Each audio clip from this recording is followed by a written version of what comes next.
I've been working with men for about 25 years.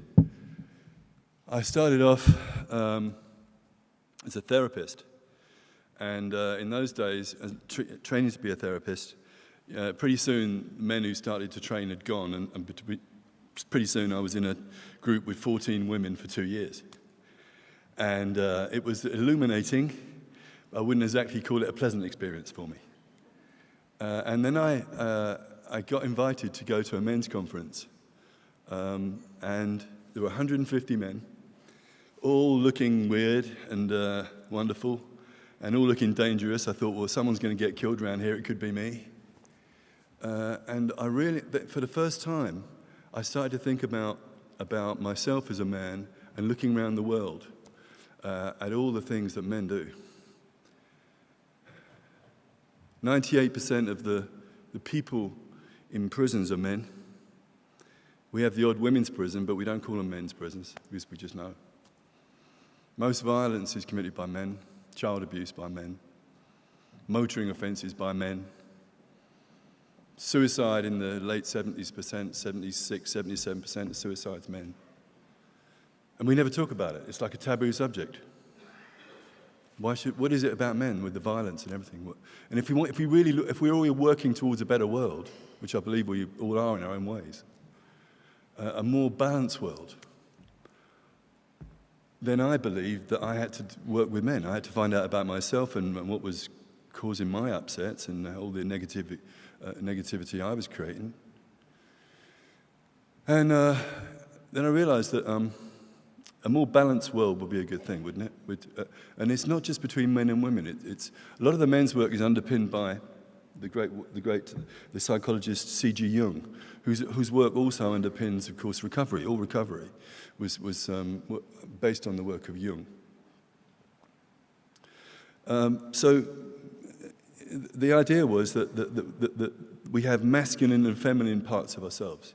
And if we really want a more masculine, feminine balance in the world, we have to find it in ourselves first. Now, the women are ahead of the game because 30, 40, 50 years ago, everyone started burning their bras and, asserting themselves, which is great.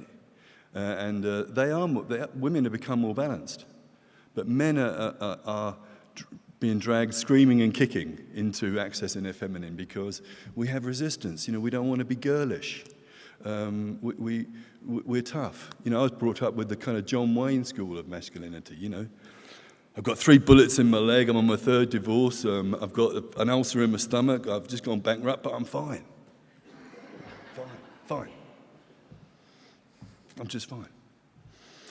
So this is the shape. What men do when they come together, and trust me, I've been in enough gatherings, we create pecking orders. We want to measure who's got the power, who's got who's in charge here. It's an instinctive men. There are certain a lot of cultural differences, of course, between men and women, and there are certain biological differences. I haven't really got time to go into all the detail of that, but we know that. We want equality, but we don't want neutrality. Yeah? One of the things that men are out there, we've got to be out there, we've got to be delivering, we're in competition, we've got to be doing, we've got to be providing, it sets up competition. And pecking orders soon turn into these shapes, and these shapes run the world. All the great religions are this shape: governments, banks, military. That's how it works. And because it's very efficient, it works. But now, think about how it is to be a human being in that pecking order. There's not a lot of room for feeling in there. If you're on the bottom, everywhere on it, actually, you're dealt with on a need-to-know basis. This is the shape of patriarchy. The power's all at the top, of course. All the money, most of the money goes to the top. Everybody's dealt with on a need-to-know basis. And the idea is that you kind of kowtow up and look down on more people. Look up to some, look down on more. It's function. It's a function. It's a mechanism.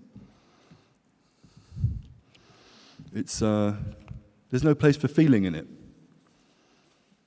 And of course, when we talk about addiction, all addiction is the inability to stay with feeling. I can't stay with the feeling I've got, so I need another something. I can't stay still. I can't feel this, but I've got to feel better. I've got to take my feeling better. So this feeling function becomes very important. And for men, feelings are not encouraged to be expressed, apart from anger. We're allowed to express anger, aren't we? You know, everything looks like anger. It's okay, it's acceptable. Fear looks like anger. Shame looks like anger. Sadness looks like anger. Anger is acceptable. So that's the shape of that's the power shape, you know. There's some really good interesting research recently about power. And how the more power we get, the less empathy we have. The more power we get, the less empathy we have. Isn't that important information? We start thinking about who we elect and who we select and how long they stay there. Yeah. So men and power, that's an old one. We look back across tyrants, across the world, all the warmongering that's gone on. There's not a lot of women involved in all that. So I began to work with men, because the other thing about men is, of course, we're resistant, but underneath the bravado, which we have to show, behind the mask and the armor, we have feelings, but we just can't show them. We can't show weakness because we'll fall down the pecking order. It's not okay to be vulnerable. Someone will take advantage of you. You know, it's a survival of the fittest. There is something built into that whole notion. So if I can see if I can get this thing to work without you. Brilliant. So the men's work really is about moving from the pyramids, escaping from the pyramids, and setting up circles. This is a very old shape. This is nature's shape. You could say this is the feminine shape. And the great thing about this shape, of course, is that it's where everyone's equal. Everyone's included. But there's an exposure to it, a transparency. And when men come together in circles, they open up. Eventually they open up. They tell their story. And they tell their story, and then suddenly someone else comes in with their story, and then we see they're remarkably similar. So all the time I've been hiding, thinking it was just me, and everyone else was normal, suddenly I can say, hey, that's me too. And suddenly it's a relief, because I didn't know other men had the same pain as me, or felt the same shame as I do. But apparently that's normal. I've learned to know now it's normal. We all have this, I'm not good enough, little thing on our shoulders. Of course we do. I'm sure women do too. It's just part of the game. It gets in the way of our potential, achieving our potential. Because we were all very young at some point. We came into this world where a lot of big people were around, and they had all the answers, and they knew what was going on, and they controlled us through shaming us often. Yeah, that's the way we did it. And what did shame do? It shrunk me. You know, it shrunk me down and kept me small. And of course, all those scripts we're still running. So part of the men's work is to rewrite our scripts, to say, you know, I'm okay, and actually I can be vulnerable. I can open up. I can feel my emotions, and it's okay. It's really okay. So this is D.H. Lawrence. I entitled this talk "Mythopoetic" because I was going to originally do a mythopoetic talk, but because that was the way I got into men's work. Because the balancing act from the masculine to the feminine was really, in my case, and a lot of other men's, the movement from the ego to the soul. Ego to soul. There's a lot of ego in men. There has to be. That's a lot of reasons for that. We have to kind of prove ourselves, and it's never done. The work of proving ourselves is never over. No one ever says you're a man.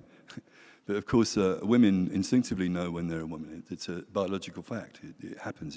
It's confirmed, and it's easier to know. But when we're out there in the world as men, no one ever says you finally made it to be a man. All the men in the room, when did you finally know you were a man? How did you really know? You bought a round of drinks in a pub? What did you know? Maybe often men say, well, when I had my first child, suddenly I'm on. I've got to take responsibility. We'll talk about that in a minute, how we move from being a boy to a man, how we never know when that's over, how we live in a culture that keeps us in adolescence, it keeps us wanting more, keeps us in adolescence, so we keep buying stuff we don't need, usually the money we haven't got. That's part of the culture. So part of the men's work and all of the recovery work really is recovering from the culture. This is D.H. Lawrence talking about pyramids. Can I put the pyramid back, please? This is the place of function. So when you're in a pyramid, you perform a function. People aren't interested in who you are. They want to know what you do. Yeah? What do you do? Who do you report to? How many people you've got reporting to you? Those are the things we need to know. So what happens in the pyramid, we have functional conversations. There's no humanity in it, very little humanity, certainly no feeling. It becomes a mechanism for making money or whatever it's doing. D.H. Lawrence escaped from his pyramid eventually. I'm not a mechanism. I'm not a mechanism. An assembly of various sections, and it is not because the mechanism is working wrongly that I am ill. I am ill because of wounds to the soul, to the deep emotional self. And wounds to the soul take time, and only time can help, and others' patience, and a certain difficult repentance, and realization of life's mistake, and the freeing myself from the endless repetition of the mistake, which mankind at large has chosen to sanctify.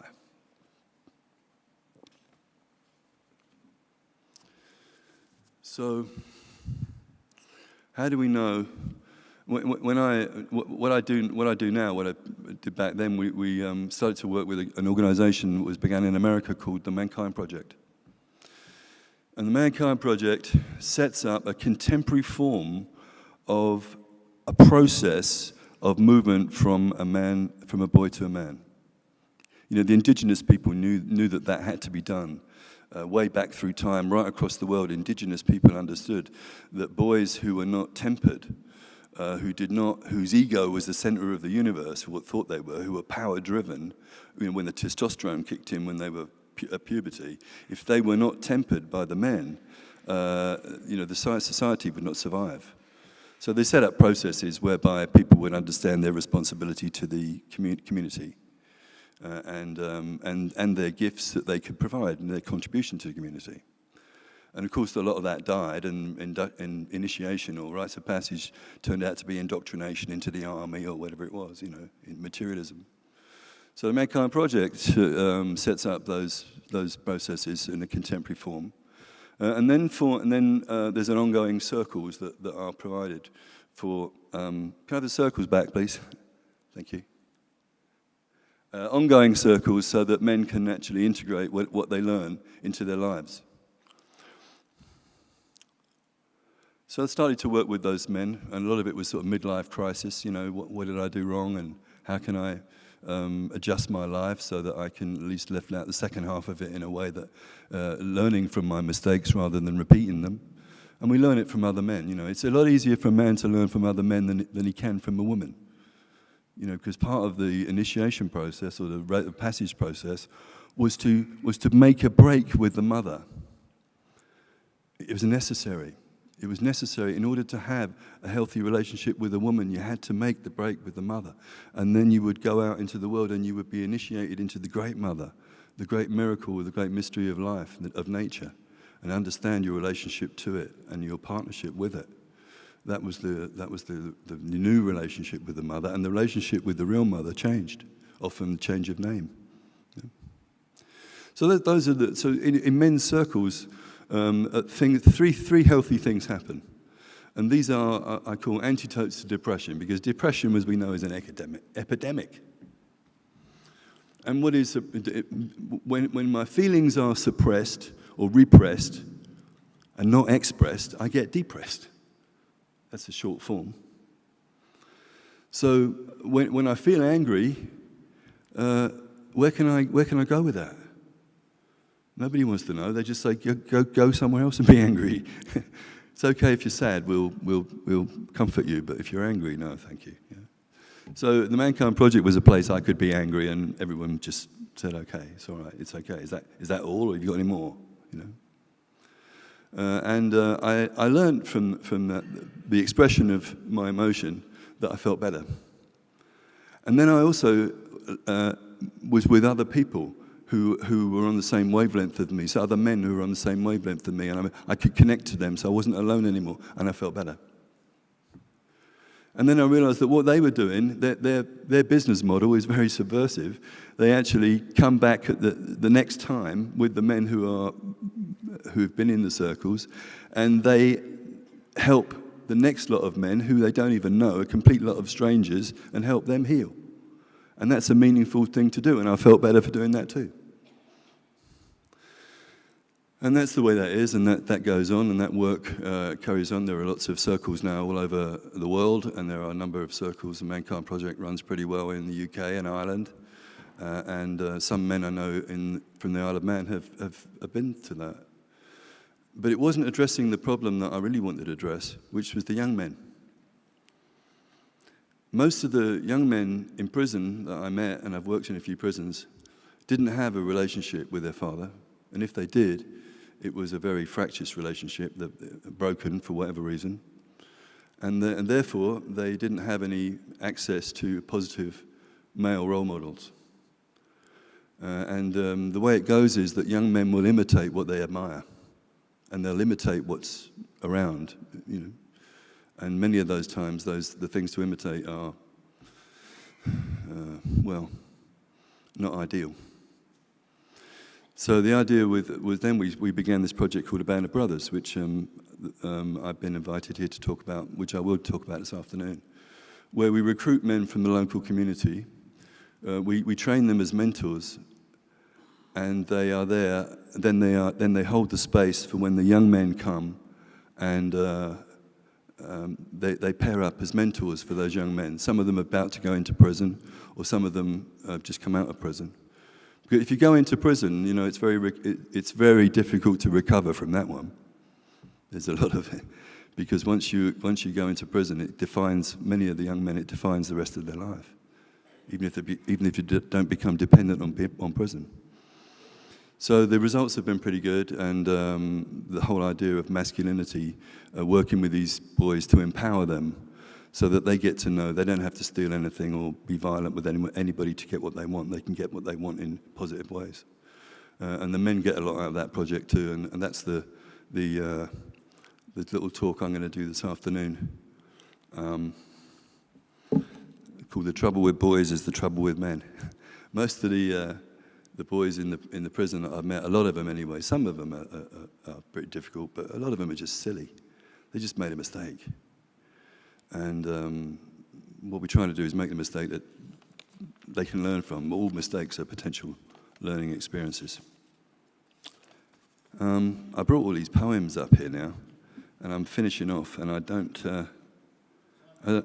pardon? Time for one. Time goes quickly, doesn't it? All right. This is Alden Nolan, the great Canadian poet, who just captures a moment where a boy might turn into a man. Alden wrote in small print, so.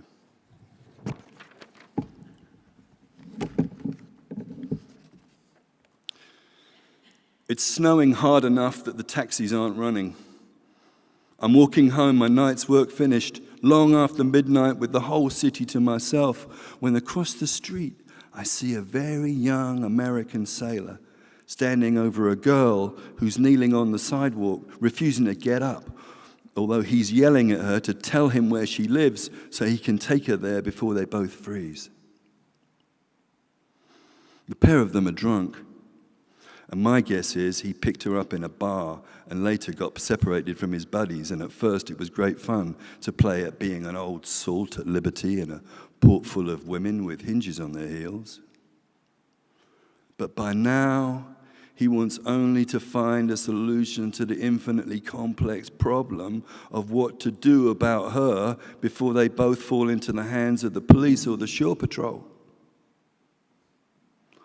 And what keeps this from being squalid is what's happening to him on the inside. If there were other sailors here, it would be possible for him to abandon her where she is and joke about it later. But he is alone, and the guilt cannot be divided into small, forgettable pieces. He's finding out what it means to be a man, and how very different it is from the way that only hours ago he imagined it to be. Thank you very much.